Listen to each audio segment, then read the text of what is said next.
지난주 내년 4월 10일 치러지는 총선과 관련해서 용인갑과 용인을 지역 출마 예상자를 전해드렸는데요. 이번 주에는 용인병과 용인 지역 지역 소식으로 주간 뉴스픽을 시작하겠습니다. 용인병은 지난 21대 총선에서 정춘숙 더불어민주당 국회의원이 이상일 현 시장을 상대로 신승을 거두며 재선에 성공한 곳입니다. 3선을 노리는 정춘숙 의원은 현재 국회 보건복지위원장을 맡고 있는데요. 여성운동으로 성장해 정치에 입문한 케이스로 당내 및 지역 입지가 단단한 것으로 알려져 있습니다. 더불어민주당에서는 이홍영 전 청와대 행정관이 다시 도전할지 관심입니다. 용인병은 특히 이후연, 이건한 전 용인시의회 의장 등 수지지역 출신 정치인들의 도전이 예상되는 곳이기도 합니다. 국민의힘은 새로운 인물이 대거 등장할 것으로 보입니다. 지난해 6월 실시된 국민의힘 용인벽 당협위원장 공모 신청자는 모두 8명이었습니다. 서정숙 비례대표 국회의원을 비롯해 법무법인 세종 출신 고석 변호사, 경기도 의원을 지낸 권미나 당 중앙여성위원회 문화예술분과위원장, 김혜군 경기도당 부위원장, 우태주 국회 입법정책연구회 상근부회장, 이태용 경기도당 지방재정혁신위원장, 이만수 경기도의회 의정회 동부회장, 조양민 한국여성단체협의회 제1부회장 등입니다. 서정숙 의원은 악사 출신 국회의원으로 대구가 고향입니다. 현재 국회 보건복지위에서 활동하고 있습니다. 고석 변호사는 윤석열 대통령과 서울대 법대 선후배 관계이자 법무연수원 동기로 알려져 있습니다.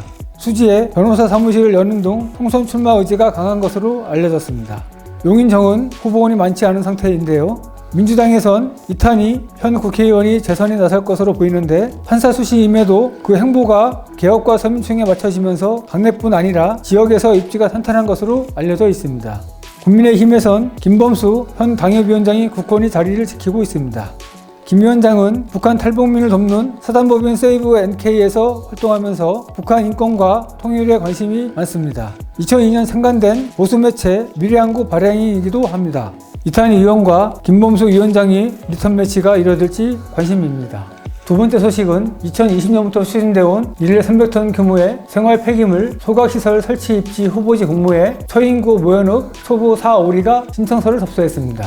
그러나 동의서 서명을 거부한 유치지역과 주변 지역 주민들이 반대대책위원회를 구성하며 반발해 소각장 건립을 둘러싼 갈등이 이어질 전망입니다. 소각장 유치를 신청한 지역은 처인구 모현읍 초보 4-5리로 용인 공원묘지와 접한 초보리 산 62번지 일대입니다. 용인시는 유치 신청서가 접수됨에 따라 구비 서류와 신청 자격에 대한 검토를 거쳐 이달 중 입지선정위원회를 구성하기로 했습니다. 서류 검토가 끝나면 입지 후보지에 대한 타당성 조사 용역과 전략 환경 영향 평가 등의 절차가 진행됩니다. 소각장 유치 신청 사실이 알려지자 유치지역 주변 주민들이 쓰레기 소각장 결사반대 비상대책위원회를 구성하고 용인시에 신청서 반려를 요구하고 나섰습니다. 쓰레기 소각장 건립에 반대하는 민원을 국민권익위원회 등에 제출한 비대위는 동의서에 대해 의구심을 제기하고 있는 상태입니다. 특히 소각으로 인한 영향이 큼에도 동의서를 유치지역 경계 300m 이내 주민으로 한정한 데 대해 크게 반발하고 있습니다. 실제 거주하지 않는 사람들까지 동의서를 받아 유치 신청 자체를 인정할 수 없다는 게 주민들 주장입니다. 주민들의 반대에는 기피시설이 처인구에 집중되는 데 대한 불만이 섞여 있습니다. 비대위 측은 공원묘지, 소각장, 음식물 쓰레기 처리장 등 주민 기피시설을 처인구에 몰아넣고 또다시 혐오시설을 처인구에 설치하려고 한다는 데 대한 반감입니다. 주민들은 신청을 철회하거나 신청서를 반려해야 한다고 주장하고 있는데요. 소각장 건설 과정에 용인시와의 마찰이 불가피해 보입니다. 이번 주 마지막 소식은 용인시가 고령사회에 진입했다는 소식입니다. 농촌지역의 고령화 문제는 비단 어제 오늘의 일이 아닌데요. 출산율 저하와 함께 한국 사회의 가장 큰 문제 중 하나입니다. 하지만 인구 110만 대도시 용인도 예외는 아닙니다. 고령화 속도가 빨라지고 있기 때문입니다. 용인시는 최근 노인 등록 통계 보고서를 공개했는데요. 2021년 기준 65세 이상 노인 인구는 용인시 전체 인구의 14.1%를 차지했습니다. 유엔이 규정한 고령사회에 진입한 겁니다. 유엔은 한 나라의 전체 인구 중 65세 이상 고령 인구 비율이 10% 이상이면 고령화 사회, 14% 이상이면 고령 사회, 20% 이상이면 초고령 사회로 규정하고 있습니다. 고령 인구 증가도 문제지만 우려되는 대목은 고령화 속도가 빨라지고 있다는 점입니다. 5년 전인 2017년 65세 이상 노인 인구 비율은 11.7%였는데 2년 후 12.6%로 0.9%포인트 상승했습니다. 다시 2년이 지난 2021년 노인 인구 비율은 14.1%로 1.5%포인트 높아졌습니다. 최근 5년 동안 65세 이상 노인 인구 비율은 매년 0.1에서 0.2%포인트씩 꾸준히 상승해 왔습니다. 2021년 노인 인구는 2017년보다 29.1% 늘어난 겁니다.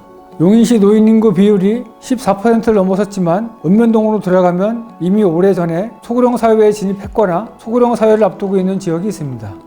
용인시 38개 읍면동 중 노인 인구가 가장 많은 곳은 수지구 성북동입니다. 성북동 인구의 17%에 이르는 8,749명에 달하는데요. 이는 처인구 원산면 인구보다 많고 대관면 인구에 약간 못 미치는 수치입니다. 노인 인구 수는 상대적으로 인구가 많은 기흥과 수지 지역에 몰려있지만 노인 인구 비율은 노인 인구 상위권과 다소 거리가 있습니다. 65세 이상 노인 인구 비율이 가장 높은 지역은 서인구 백안면으로 전체 인구의 27.6%에 달합니다. 노인 인구가 가장 많은 성북동보다 10%포인트 이상 높습니다. 전체 인구의 25.7%에 이르는 원산면이 그 뒤를 이었습니다. 농촌 지역의 고령화를 다적으로 대변해주는 대목입니다.